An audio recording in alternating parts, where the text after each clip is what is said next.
Buenos días, este es el tercer domingo de Cuaresma. La primera lectura está tomada de Éxodo 20 del 1 al 17. Aquí vamos a leer una narración que encontramos sobre los mandamientos.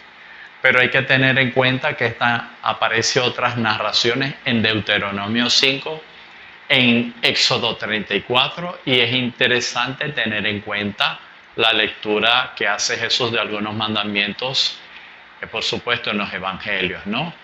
El primer mandamiento proclama el reconocimiento de un solo Dios, pero al principio los judíos vivieron largos años en Egipto, desde que llegaron José y sus hermanos, los hijos de Jacob.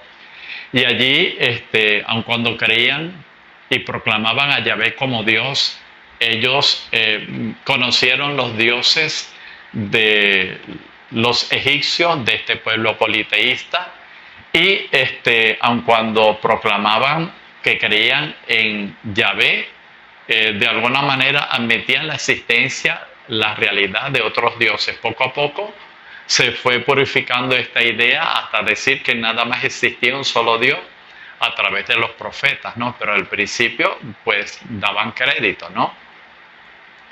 Se dice: no le darás culto a otros dioses. El culto a Dios significa latría. Culto a dioses falsos significa idolatría. La prohibición es dar culto a otros dioses. Pero María no es un dios, los ángeles no son dioses. Y cuando hablamos del culto a María, hablamos de la hiperdulía. Y de los ángeles y de los santos hablamos del culto de dulía. Y el culto a Dios, latría. En esta palabra, en este momento se utiliza la palabra imagen de otros dioses, ¿no?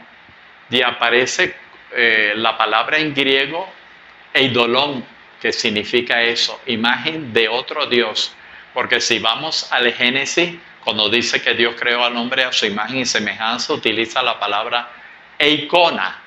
Entonces no es simplemente no te harás imagen, que es eikona, sino no te harás eidolon, imágenes de otros dioses. ¿Ok? Imágenes de otros dioses. No prohíbe las imágenes de los ángeles, de los santos, sino de otros dioses.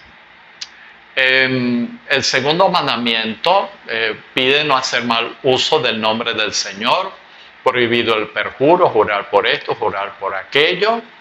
Y también prohibido apelar al nombre de Dios para maldiciones o fórmulas mágicas. El tercer mandamiento consagra un periodo de tiempo especial a Dios, el Sabbat.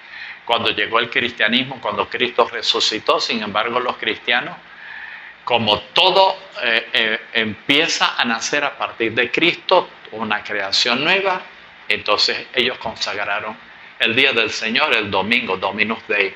El cuarto mandamiento habla de las obligaciones para los propios padres. El quinto mandamiento prohibido el homicidio, proclama la sacralidad de la vida humana, aunque no tome en cuenta la muerte ocurrida en batalla o la muerte por castigo capital.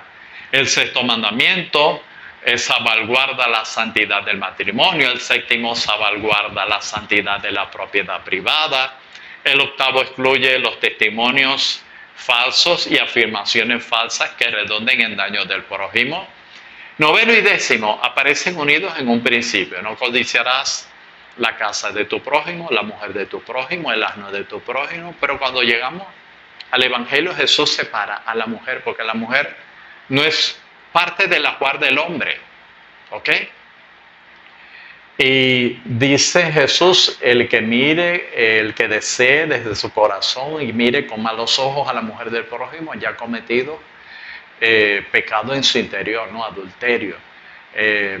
Entonces no habla del asno, de la casa, de lo otro, sino la mujer. Y además, solo al hombre se le prohíbe mirar con malos ojos a la mujer del prójimo, y la mujer puede mirar con malos ojos al hombre de su prójima.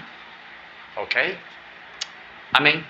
Y el salmo responsorial es el Salmos 18, entre paréntesis 19, versos 8 al 11. Este salmo es un cántico de alabanza de la Torá, contemplada en su perfección. y en sus efectos la Torá es tema de gozosa meditación. Ella es la revelación consignada y terminada por escrito de la voluntad de Dios. Efecto de esta ley perfecta es que restaura, vuelve a dar vigor a la vida. Ella alza a quien está desesperado y abre camino a través del ámbito de la culpa. Ella es fiable y transmite sabiduría al ignorante, pero aquí el ignorante es el simple. Y vamos a recordar lo que es el simple según el libro de los Proverbios. Es aquel que se deja seducir fácilmente. Amén. Hermanos, la segunda lectura es la primera carta a los Corintios, capítulo 1, versos 22 al 25. El mensaje del Evangelio es motivo de escándalo para el nacionalismo judío y para el intelectualismo griego. Los judíos esperaban y exigían milagros que mostraran la intervención de Dios. Esperaban un Mesías que inaugurara la soberanía de su nación sobre los gentiles mediante el despliegue de un poder milagroso. Los griegos, por otra parte, esperaban filosofías que intentaran ofrecer explicación satisfactoria sobre el hombre y sobre el cosmos.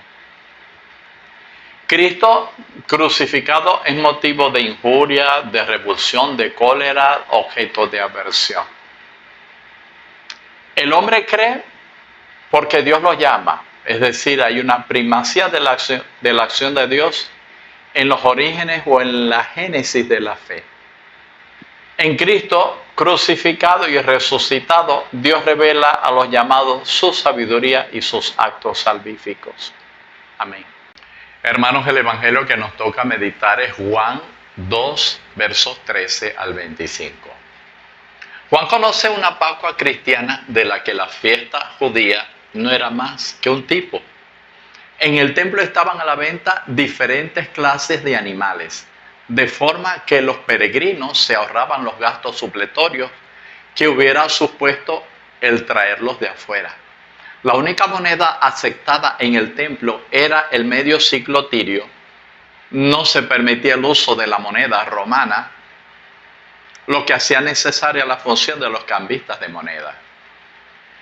Si el número de animales impuestos eran grandes, como muy probablemente lo era, el látigo serviría más bien como un símbolo de autoridad más que estimulante físico.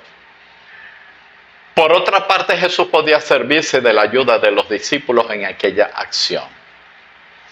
El relato sinóptico, ahí la ira de Jesús aparece dirigida hacia la falta de honradez de los que traficaban en el templo. En cambio, en este Evangelio de Juan, se carga el acento más bien en las mismas instituciones a las que se oponen a Jesús, los enemigos de Jesús. Los signos son para los que están bien dispuestos, pero el signo verdaderamente adecuado que se dará a los creyentes será la propia muerte y resurrección del Maestro.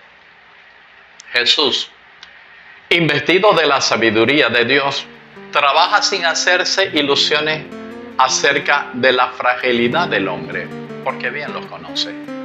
Dios te bendiga en el nombre del Padre, y del Hijo, y del Espíritu Santo.